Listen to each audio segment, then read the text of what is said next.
Cha Min-jae had walked into burning buildings. He had sat across tables from men who had already decided he wouldn't leave the room, and he had left every single one. He had never, not once in 16 years, stood anywhere without knowing exactly why, until that Wednesday evening. She didn't even know he was home. She had no idea that the most dangerous man in Seoul was frozen in his own doorway, unable to move, unable to speak, unable to do the one thing his entire life had been built around, staying in control. His breath stopped in his chest. His feet refused the exit. And somewhere behind the armor he had been constructing since he was 24 years old, something gave way so quietly and so completely that he would spend the next 4 weeks pretending he hadn't heard it. He had come home at the wrong time. Or maybe, and this thought would find him at 3 a.m. in cities he flew to trying to outrun it, he had come home at exactly the right one. This is the story of the coldest man in Seoul. And the woman who, without trying, without knowing, without ever once making herself smaller than she was, became the one thing he had no strategy for. Seoul doesn't move. Seoul operates. Every street, every tower, every transaction running like code in a system with no patience for disorder and no room for anything that doesn't serve a function. And at the very top of that system, in a penthouse on the south bank of the Han River that looked over the city the way a blade looks over a table, was Cha Min-jae, 40 years old. Feared not through spectacle, but through the particular quality of his silence, the kind that made experienced men recalculate mid-sentence. He took over the Hyukryong organization at 24. Stepped into the space his father left and filled it so completely that within 2 years, nobody spoke of the previous leader at all. 16 years later, he had doubled the organization's reach, removed 4 men who mistook patience for permission, and built a public front in commercial real estate so clean that the prosecutors who tried twice eventually went looking for easier problems. His penthouse was the physical expression of everything he was. Not lavish. Precise. Every person in his life assigned a function, trusted to stay within it. Lizzie Bright had been inside that world for 8 months before he looked at her and registered that she was a person with opinions. She came from Lagos, Nigeria. 26. A hospitality degree, a mother's medical debt, and 2 younger sisters whose futures she carried not as a burden, but as a fact of herself. She knew who Cha Min-jae was before she walked through his door. She decided, with the calm deliberateness that was simply how Lizzie moved through the world, that none of it was her concern. Her concern was the work, and she was exceptional at it. But Lizzie Bright was not a woman who made herself small so other people could feel large. She occupied exactly the space she was entitled to. Never 1 inch less. Most people in her position learned invisibility quickly. She never tried. The first time Min-jae felt this, he was passing the kitchen. She was reorganizing the pantry, humming something low and rhythmic, something that had the feeling of a specific place in it. She glanced up, gave him her usual composed nod, and went back to her work. He stood in the doorway for 4 full seconds. For Cha Min-jae, that was an unusual amount of time to stand anywhere without a reason. He told himself it was nothing. He had acquisitions closing, reports that needed answers, a Tokyo meeting requiring full preparation. He did not have the time or the interest to think about his housekeeper. He almost believed it. Then came the Wednesday evening that broke everything open. Welcome to Afro-Korean Cartel Stories. Today's episode has everything. If you're new here, subscribe and hit the bell so you never miss a drop.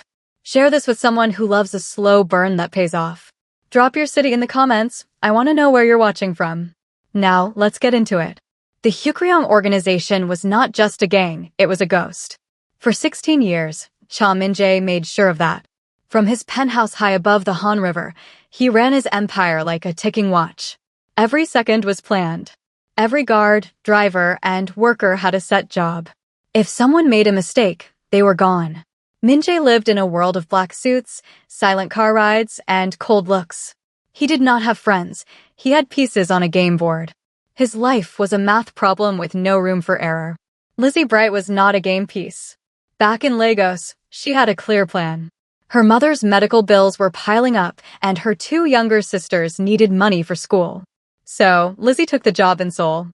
She packed her bags, leaving the warm Nigerian sun for the cold glass walls of Min-jae's home. She knew he was a dangerous boss, but she did not care. She was there to work, save her money, and go home. In the penthouse, Lizzie moved like a calm river. She was never rushed, but she was always perfectly on time. While other workers kept their heads down and tried to hide, Lizzie stood tall. She wore her crisp black and white uniform with pride. When she placed his black coffee on the glass table, her hand never shook.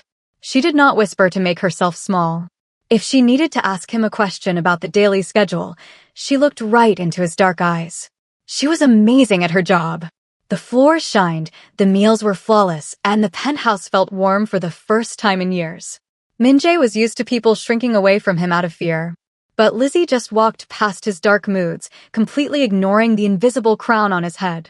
She did the work, but she refused to disappear. Min-jae was a man who noticed everything, but he usually only looked for threats. Lizzie was not a threat, so for a while, she was just part of the background. Then, the small moments started to add up. It began on a quiet evening. Min-jae walked down the hall and heard a soft, rich sound. He stopped in the shadows. Lizzie was sitting by the kitchen island, looking at her phone. She was laughing at a video, completely relaxed and unguarded. Her smile reached her eyes, making the large, empty room feel instantly brighter. He watched her for a second, feeling a strange pull in his chest, before walking away in silence. A few days later, he went into his huge library to find a book. He stopped and stared at the shelves. The books were moved. They were no longer grouped by their topics. Lizzie had sorted them by mood. Dark, heavy books sat on the lower shelves, while lighter, hopeful stories climbed toward the ceiling. He frowned, ready to be angry that someone touched his things. But as he reached out, his hand fell exactly on the book he needed. It made perfect sense. She had understood his space better than he did. Then came the morning with the building contractor. A loud, angry man stood at the front door, complaining about a delayed delivery. Min-jae stepped out of his office to shut the man down. But Lizzie was already there. She stood tall in her crisp black and white uniform. She spoke quietly, but her voice was very firm. She smiled and offered the angry man a glass of water, but she did not back down an inch. Within a minute, the man was calm, nodding and apologizing. She handled him with a mix of warmth and strictness that Min-jae had never seen before. Min-jae walked back into his cold office and closed the heavy door. He sat at his black desk and pulled out his paperwork. He told himself it did not matter. He went back to his work, but something deep inside his perfect machine had shifted. Min-jae never changed his schedule. Knowing exactly what would happen kept him safe. But on a rainy Wednesday evening, a meeting ended early, and he came back to the penthouse without warning. The huge apartment was quiet.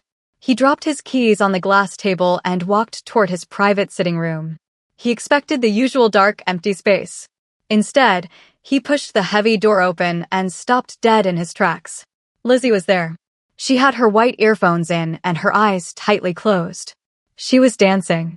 Her movements were slow, smooth, and completely free. The white apron of her uniform swayed over her dark dress as she spun in the fading evening light. In a room built for cold business, she looked warm and beautifully alive. She had no idea the most dangerous man in Seoul was standing just feet away. Min-jae did not speak. He did not step back. For 3 full minutes, he stood frozen in the doorway. He watched her move like the world belonged to her. His chest tightened. His perfect, icy control shattered into tiny pieces. He could not look away. He was terrified, not by an enemy, but by the sudden, heavy beating of his own heart.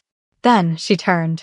Lizzie opened her large, defined eyes and saw him standing in the shadows. Most people would jump or gasp. Lizzie did not. She simply stopped dancing. She stood tall, looked right into his dark eyes without a trace of fear, and pulled out one earphone. "I didn't hear you come in," she said. Her voice was perfectly calm. "I will clear out."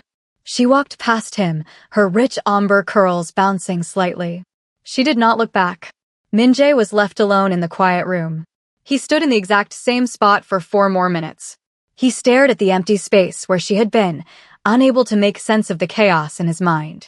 The very next morning, before the sun even came up, he boarded a flight to Tokyo. Tokyo was a city of bright lights and sharp deals. Min-jae sat in a dark room with angry men. He fixed the problem with his supplier using his usual cold perfection. His voice was flat. His eyes were like ice. He was fully there, doing his job without missing a beat. But in the back of his mind, the memory of Wednesday evening was still playing. He kept seeing Lizzie spinning in his quiet room. Running away to Japan did not fix anything. He returned to Seoul 3 days later. It was past midnight when he walked into his penthouse. The air was cool and silent. He took off his heavy black overcoat and walked into the kitchen. The lights were dim. On the clean marble counter, he found a covered plate of food. Next to it rested a small white piece of paper. He picked up the note. It was written in Lizzie's neat handwriting. It did not say, "Welcome home," or ask how his trip went. It just gave simple directions on how to heat the meal. Min-jae stood in the empty kitchen, holding the small piece of paper. He held it long after he had read the words. He felt the thin paper between his fingers, trying hard to ignore the strange warmth growing in his chest. The next morning, the sun poured into the dining room. Lizzie was setting his dark coffee on the glass table, her black and white uniform perfectly crisp. Min-jae looked up at her. He did not ask about his daily schedule. "What was the song?" he asked. His voice was low. Lizzie stopped for a second. She did not ask what he meant. She met his dark eyes with a calm look. "It is a song my grandmother used to sing," she said softly. "At weddings back in Lagos." Min-jae looked at her. He did not say a single word back. He just took his coffee. But as he drank it, he locked every word she had just said deep inside his mind. The quiet of the penthouse slowly began to change. It was no longer an empty silence. It was a space waiting to be filled. One evening, while Lizzie was wiping the glass kitchen island, Min-jae did not go straight to his office. He stood near the large window, looking out at the dark city. "Tell me about Lagos," he said. He did not ask out of simple politeness. Lizzie could hear it in his deep voice. So, she told him the truth. She did not paint a perfect picture. She told him about the heavy, sticky heat that hugged the skin. She talked about the loud, crazy traffic, the bright colors, and the fierce pride of a city that moved like it owned the whole world. As she spoke, Min-jae listened. He did not look at his phone or check his watch. He gave her his complete attention, something very powerful men almost never do. Lizzie noticed. She felt the weight of his dark eyes, and it made her chest feel strangely warm. "And your sisters?" he asked softly. She smiled, her face lighting up as she talked about their big dreams and loud laughs. Then she paused. She looked at his sharp, serious face and asked a careful question back. "What about your family?" Min-jae went very still. "My father is gone. My sister and I built different lives," he answered. His voice was flat, but a heavy silence followed his words. It was a thick, cold quiet that held years of hidden pain. Lizzie did not push. She did not offer fake pity. She just nodded and held that quiet space for him, letting him be safe in his silence. When he finally turned to walk down the hall, the air between them felt completely different. They were no longer just a cold boss and a maid sharing a large apartment. In the shadows of the perfect, icy penthouse, they were two people finally beginning to see each other. Min-jae's men would not understand what he did next. For 16 years, Sunday meant business. It was the day he read secret reports and planned his next moves. But this week, he completely cleared his schedule. He ordered his team not to call him. At 9 in the morning, he sat on the dark sofa in his living room. He held no files. He had no plan. He was simply sitting in the quiet when Lizzie walked through. She paused for a second, a little surprised to see him resting. She gave him a calm nod and went straight to the kitchen. Soon, the warm smell of breakfast filled the cool air. Min-jae did not stay on the couch. He got up, walked into the kitchen, and sat at the glass island. He watched her cook. She did not ask why he was there. She just plated the food, poured him a cup of dark coffee, and made herself a cup of tea. Then, they began to talk. 1 hour passed, and then 2. They talked about simple things, letting the heavy outside world melt away. Min-jae's coffee turned cold in his cup. Lizzie's tea stopped steaming. Neither of them noticed. Then, Lizzie told a story about a very stubborn goat near her home in Lagos. She copied the angry animal's face so perfectly that Min-jae could not stop himself. A deep, real laugh slipped right out of his chest. It was a rich, warm sound that filled the empty kitchen. Min-jae froze. He looked completely shocked by his own face. He had worn a cold mask for so long that he had forgotten what his own laugh felt like. Lizzie stopped moving. She saw the bright, rare spark in his dark eyes. A sudden, dangerous flutter woke up in her chest. She knew it was not safe to feel this way about a mafia boss. So, she quickly tucked the sweet moment deep into the back of her mind, refusing to look at it too closely. While Min-jae was clearing his Sundays, Se-won was busy working in the shadows. Se-won was the deputy director of the Hyukryong organization. For 18 months, he had been quietly stealing money from the group's construction businesses. He was very careful, taking just enough to stay hidden. But lately, Min-jae had started asking sharp questions about the quarterly numbers. Se-won knew it was only a matter of time before the cold boss found the missing money. Fear is a dangerous thing, but Se-won was a smart man. He knew he could not fight Min-jae directly. If he wanted to survive, he needed to create a major distraction. He needed a fire big enough to make Min-jae look away from the business numbers. And to make a fire, Se-won needed fuel. Se-won had learned how to be cold and patient by watching Min-jae for years. He did not rush. Instead, he started watching the penthouse. He paid off a building guard to take pictures. The photos showed Min-jae coming home much earlier than usual. They showed grocery bags filled with ingredients no one in the wealthy building ever bought. Se-won took these small clues and built a dangerous story about a weak boss losing his focus over a maid. With his trap ready, Se-won moved smoothly. He set up quiet meetings with 3 of the oldest, most strict family leaders in the gang. He showed them the photos and whispered polite, deadly worries about Min-jae's choices. Finally, he made sure a very careful message reached Cha Soo-yeon, Min-jae's older sister, who cared deeply about the family's perfect public image. Se-won did not shout or make wild threats. He was not reckless. He simply planted poisonous seeds in the right places and stepped back into the shadows to watch them grow. The trap was perfectly set, waiting to snap shut on the quiet. Warm World Min-jae and Lizzie were just beginning to build. Cha Soo-yeon did not call before she arrived. As Min-jae's older sister, she did not have to. She walked into the penthouse looking sharp and perfect in a tailored gray suit. Soo-yeon was not a mean person. She loved her brother, but her love came with heavy rules. They had built the family's safe, public image together, and she guarded it fiercely. She sat gracefully on the dark leather sofa. Min-jae poured her a glass of water. For a moment, the room was completely silent. Then she spoke. Her voice was smooth and calm. "The oldest families are talking, Min-jae," she said softly. "They are whispering about your focus. They say you are distracted."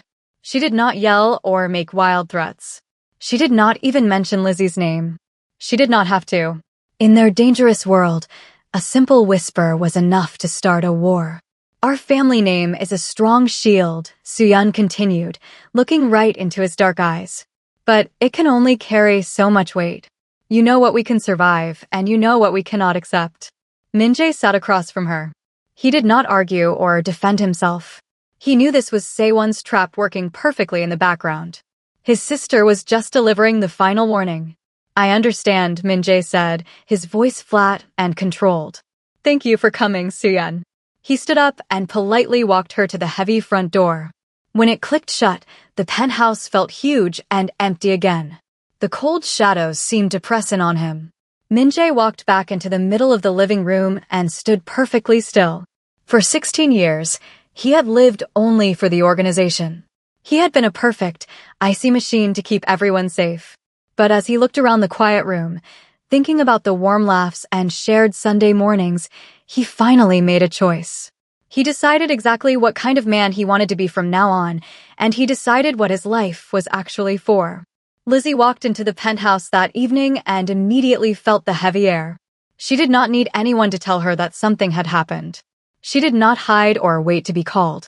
She walked straight to the sitting room where Min-jae was standing. "I will pack my bags," she said calmly, looking right into his dark eyes. "I am not afraid of your world, Min-jae.